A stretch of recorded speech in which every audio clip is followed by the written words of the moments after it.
Hey everyone, thanks for joining me. Now, one of my favorites are unknown planets. I absolutely love them. And there are so many unknown planets out there, guys, in the universe, and there are many different ways and techniques of being able to get these planets. Now, this is my way, guys, of photography.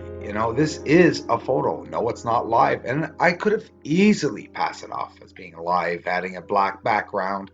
I'm not trying to, but I want to show you guys that my photos are alive. They're vibrant, and this is how I want to show them.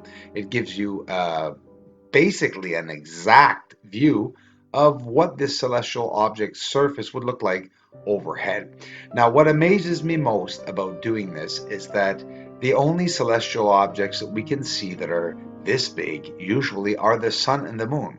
So now I'm able to get in close to see this absolutely exquisite unknown celestial object. We'll call it that, okay? I can call it a planet, planetoid. What is a planetoid? Well, there's a nice pipe on the side, on the left of it. Look at it on top, or tunnel, or lava tube, right? Who knows?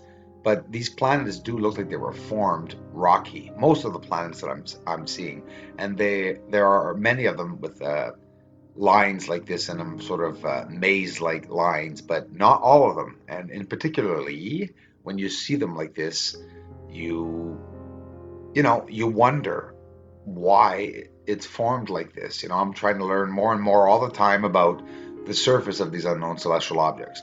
I have a lot of objects, guys, a lot of celestial objects that I'm starting to dig out and starting to sort my photos. I have so much work to do, but in the process, while I do all of this, I love sharing it and I love showing you all the work that I'm doing. And I thank you all for the support. Guys, I'm as curious as you.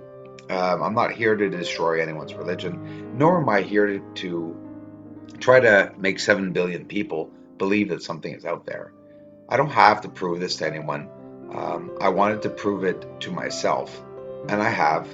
And I appreciate those who have interest in seeing what I'm, exposing or sharing, if you want. I'm trying to pass this off as, how can I say it? It's something beautiful.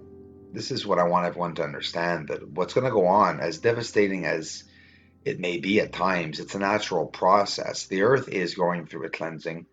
And, you know, planets have time limits. You know that, right? So do stars.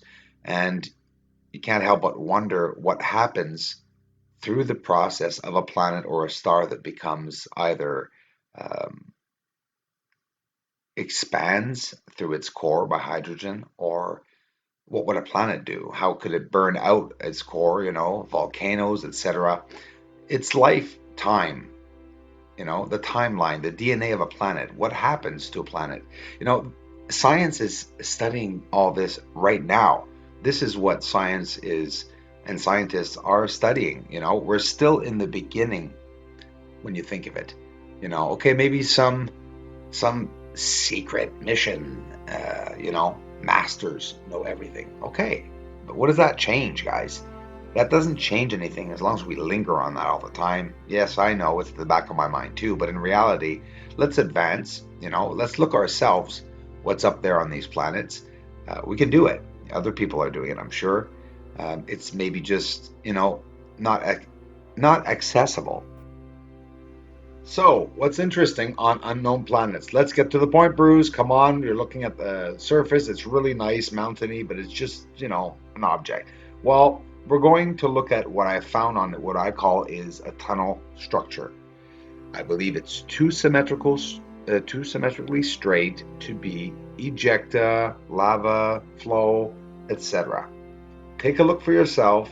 It's buried or looks like it was unburied or in a crevice with a dome shaped object at the end. As you can see, part of the anomaly is buried at the bottom part, and to the right, east side, you can see more tunneling that are either underground or of different substance or material. This is pretty. amazing to see it on the surface. You can tell it's so symmetrical that it's something on the surface. Why so symmetrical? If it's something landed, well, okay.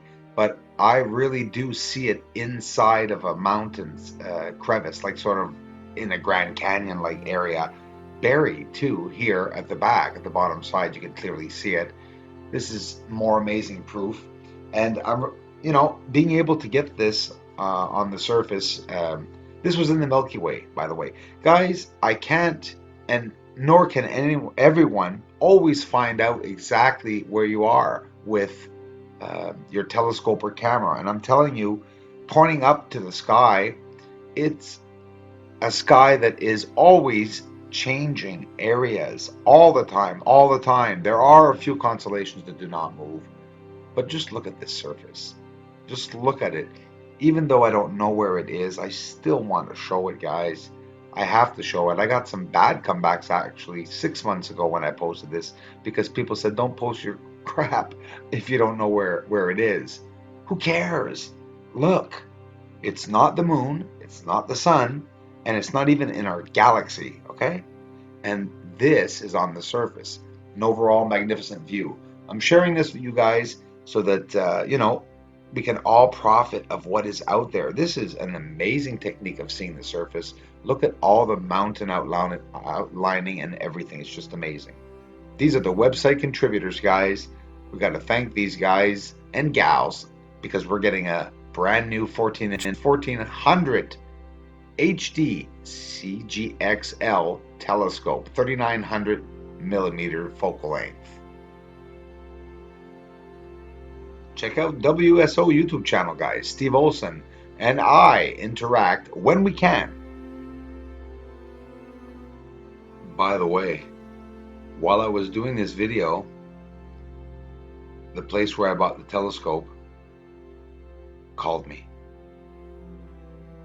I'll be talking to you tomorrow.